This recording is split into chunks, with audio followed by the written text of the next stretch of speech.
আকাশবাণী খবর পড়ছি দেবাঞ্জলি মণ্ডল। প্রথমে বিশেষ বিশেষ খবর।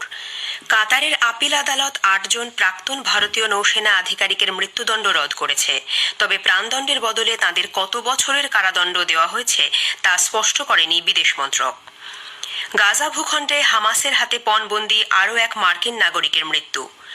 জিও ইন্টেলিজেন্স সংক্রান্ত তথ্য সংগ্রহে ভারতীয় মহাকাশ গবেষণা সংস্থা ইসরো আগামী ৫ বছরে ৫০টি উপগ্রহ উৎক্ষেপণের পরিকল্পনা করছে। ভারতীয় আবহাওয়া দপ্তর আইএমডি ওড়িশা, উত্তর রাজস্থান এবং উত্তর পশ্চিম মধ্যপ্রদেশের কিছু অংশে আজ ঘন কুয়াশার পূর্বাভাস দিয়েছে। সেঞ্চুরিয়ানের সুপার স্পোর্ট পার্কে প্রথম টেস্ট ম্যাচে দক্ষিণ আফ্রিকা ভারতকে ১ ইনিংস এবং ৩২ রানে হারিয়ে ২ ম্যাচের টেস্ট সিরিজে ১-০ এগিয়ে গেছে। মুম্বাইয়ের ওয়াংখেড়ে স্টেডিয়ামে মহিলাদের একদিনের ক্রিকেটের ৩ ম্যাচের সিরিজের প্রথম ম্যাচে অস্ট্রেলিয়া ৬ উইকেটে হারিয়েছে ভারতকে। আসছি বিস্তারিত খবরে। কাতারের আপিল আদালত ৮ জন প্রাক্তন ভারতীয় নৌসেনা আধিকারিকের মৃত্যুদণ্ড রদ করেছে। তবে প্রাণদণ্ডের বদলে তাঁদের কত বছরের কারাদণ্ড দেওয়া হয়েছে তা স্পষ্ট করেনি বিদেশ মন্ত্রক। এই ৮ জনের বিরুদ্ধে কী অভিযোগ রয়েছে তাও প্রকাশ করেনি ভারত কিংবা কাতার। সংবাদ মাধ্যমের খবর অনুযায়ী গুপ্তচর বৃত্তির দায়ে দাহারা গ্লোবাল সংস্থায় কর্মরত এই ৮ জন ভারতীয়কে গ্রেপ্তার করা হয়। বিদেশ মন্ত্রকের বিবৃতিতে জানানো হয়েছে, বিষয়টির গোপনীয়তা এবং স্পর্শকাতরতার প্রেক্ষিতে এই মুহূর্তে এর চেয়ে বেশি কিছু বলা ঠিক হবে না। পরবর্তী পদক্ষেপ সম্পর্কে সিদ্ধান্ত নিতে আইনি পরামর্শ নেওয়া হচ্ছে। যোগাযোগ রাখা হচ্ছে দণ্ডপ্রাপ্ত ভারতীয় নাগরিকদের পরিবারের সঙ্গে। আপিল আদালতের রায়ের সময় উপস্থিত ছিলেন কাতারে নিযুক্ত ভারতীয় রাষ্ট্রদূত ও দূতাবাসের অন্যান্য আধিকারিকেরাও। গাজা ভূখণ্ডে ইসরায়েলি সেনার অভিযান এবং হামাসের সঙ্গে সংঘর্ষের মধ্যেই আরও এক পণবন্দির মৃত্যু হয়েছে। ৭ই অক্টোবরের হামলায় ইসরায়েলি মার্কিন নাগরিক জুডি ওয়াইনস্টাইন হাগাই ও তাঁর স্বামীকে কিবুৎজ নির এলাকা থেকে পণবন্দি করে গাজায় নিয়ে যায় হামাস। তারপর থেকে ওই দম্পতির খোঁজ পাওয়া যাচ্ছিল না।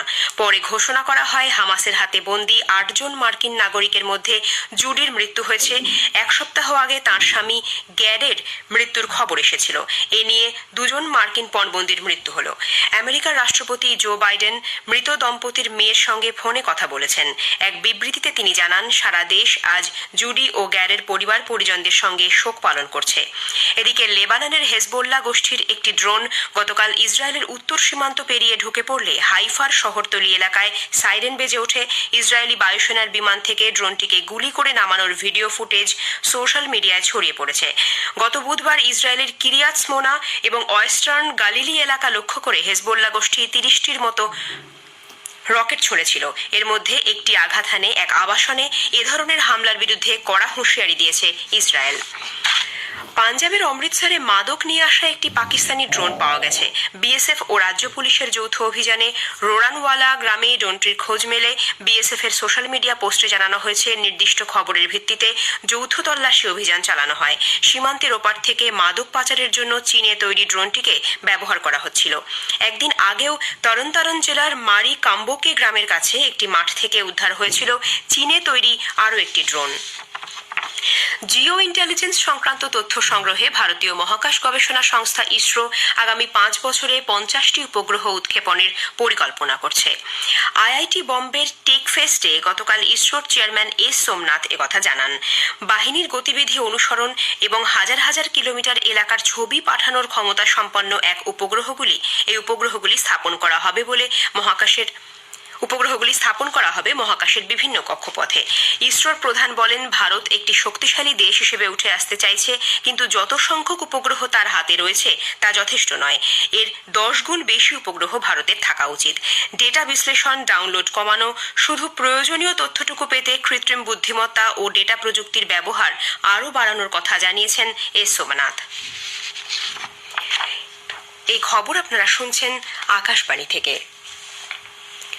মহারাষ্ট্রে আইসিস জঙ্গি মডিউল মামলার অভিযুক্ত ৬ জনের বিরুদ্ধে এনআইএ চার্জশিট দাখিল করেছে। তদন্তে তাদের সঙ্গে আন্তর্জাতিক যোগাযোগের মাধ্যমে বৃহত্তর ষড়যন্ত্র, এমনকি ভারতে আইসিসের মতাদর্শের প্রচারে সক্রিয় নেটওয়ার্কের সঙ্গেও যুক্ত থাকার প্রমাণ মিলেছে। মুম্বাইতে এনআইএর বিশেষ আদালতে গতকাল 400 পাতার এই চার্জশিট পেশ করা হয় অভিযুক্ত 6 জনের বিরুদ্ধে বেআইনি কার্যকলাপ প্রতিরোধ আইন, ইউএপিএ এবং ভারতীয় দণ্ডবিধির বিভিন্ন ধারা প্রয়োগ করা হয়েছে। এনআইএ জানিয়েছে, গত জুলাইয়ে মহারাষ্ট্রের বিভিন্ন জায়গায় তল্লাশি চালিয়ে এদের গ্রেফতার করা হয়। উদ্ধার হয়েছে বেশ কিছু আপত্তিকর নথিপত্র। ভারতীয় আবহাওয়া দপ্তর আইএমডি ওড়িশা, উত্তর রাজস্থান এবং উত্তর পশ্চিম মধ্যপ্রদেশের কিছু অংশে আজ ঘন কুয়াশার পূর্বাভাস দিয়েছে। অসম, মেঘালয়, নাগাল্যান্ড, মণিপুর, মিজোরাম এবং ত্রিপুরাতেও সকালের দিকে আগামী 3 দিন একই পরিস্থিতি বজায় থাকবে। পাঞ্জাব, হরিয়ানা, চণ্ডীগড়, উত্তরপ্রদেশ এবং দিল্লিতেও আজ ও আগামীকাল সকাল ও রাতের দিকে ঘন কুয়াশা থাকবে বলে পূর্বাভাসে জানানো হয়েছে। জম্মু কাশ্মীর, লাদাখ, গিলগিট, বাল্টিস্তান, মুজাফরাবাদ, হিমাচল প্রদেশ, উত্তরাখণ্ড, উত্তরপ্রদেশ, পূর্ব রাজস্থান, মধ্যপ্রদেশ, ছত্তিশগড় এবং বিদর্ভে 31শে ডিসেম্বর থেকে দিন 3 হালকা বৃষ্টির সম্ভাবনা রয়েছে। 30শে ডিসেম্বর থেকে উত্তর পশ্চিম ভারতে নতুন করে পশ্চিমী ঝঞ্ঝার প্রভাব পড়তে পারে বলে আইএমডি জানিয়েছে। অন্যদিকে তামিলনাড়ু এবং কেরলে 30 তারিখের পর থেকে দিন 4 হালকা থেকে মাঝারি বৃষ্টি হবার সম্ভাবনা। করোনার নতুন সাব ভ্যারিয়েন্ট JN.1 নিয়ে উদ্বেগের মধ্যেই কলকাতায় এক কোভিড আক্রান্তের মৃত্যু হয়েছে। বেসরকারি হাসপাতালে ভর্তি ছিলেন বছর 70-এর ওই বৃদ্ধ। জ্বর ও শ্বাসকষ্টের উপসর্গ ছিল তাঁর।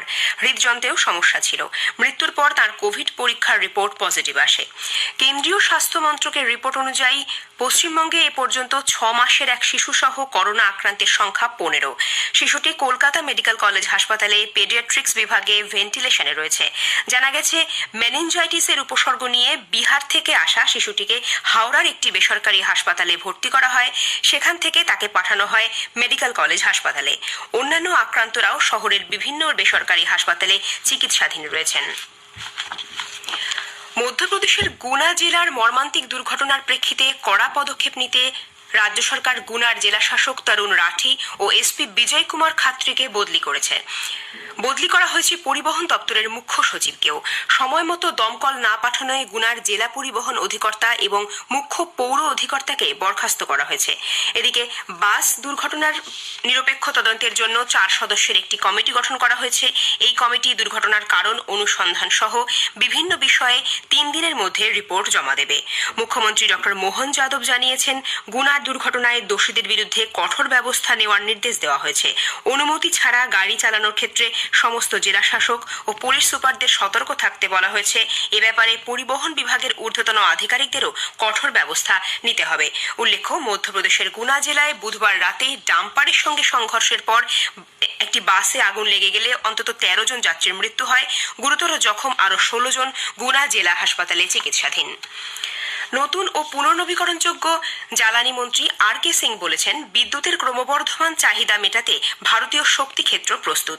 গত 9 বছরে দেশে 70% বিদ্যুতের চাহিদা বৃদ্ধি পেয়েছে। বেঙ্গালুরুর নিমহ্যান্স চত্বরে পাওয়ার গ্রিড কর্পোরেশন নির্মিত বিশ্রাম সদনের উদ্বোধন করে গতকাল তিনি ভাষণ দেন। তিনি বলেন, বিশ্বের কোনো দেশেই এত বিপুল পরিমাণ বিদ্যুতের চাহিদার খবর নেই।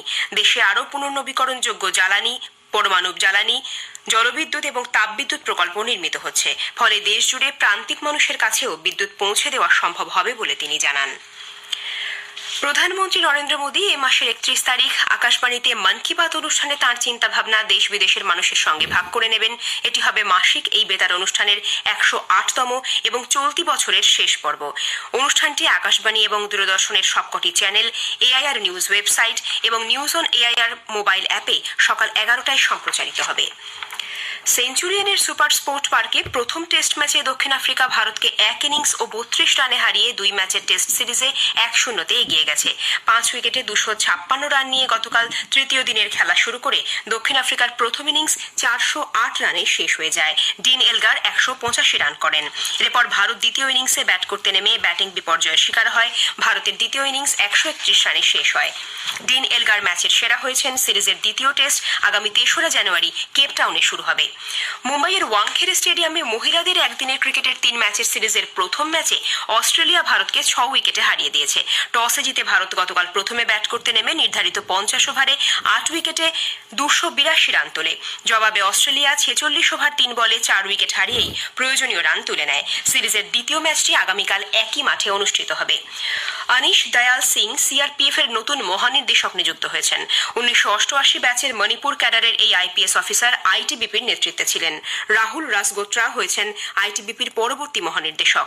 1989 আইপিএস অফিসার রাসগোত্রা এখন রয়েছেন আইবির স্পেশাল ডিরেক্টর পদে। মিনা সিংকে সিআইএসএফ এর প্রধান নিযুক্ত করা হয়েছে। শেষ করার আগে খবরের বিশেষ কিছু অংশ আরও একবার। কাতারের আপিল আদালত 8 জন প্রাক্তন ভারতীয় নৌসেনা আধিকারিকের মৃত্যুদণ্ড রদ করেছে। গাজা ভূখণ্ডে হামাসের হাতে পণবন্দী আরও এক মার্কিন নাগরিকের মৃত্যু হয়েছে। জিও ইন্টেলিজেন্স সংক্রান্ত তথ্য সংগ্রহে ভারতীয় মহাকাশ গবেষণা সংস্থা ইসরো আগামী 5 বছরে 50টি উপগ্রহ উৎক্ষেপণের পরিকল্পনা করছে। খবর শেষ হলো।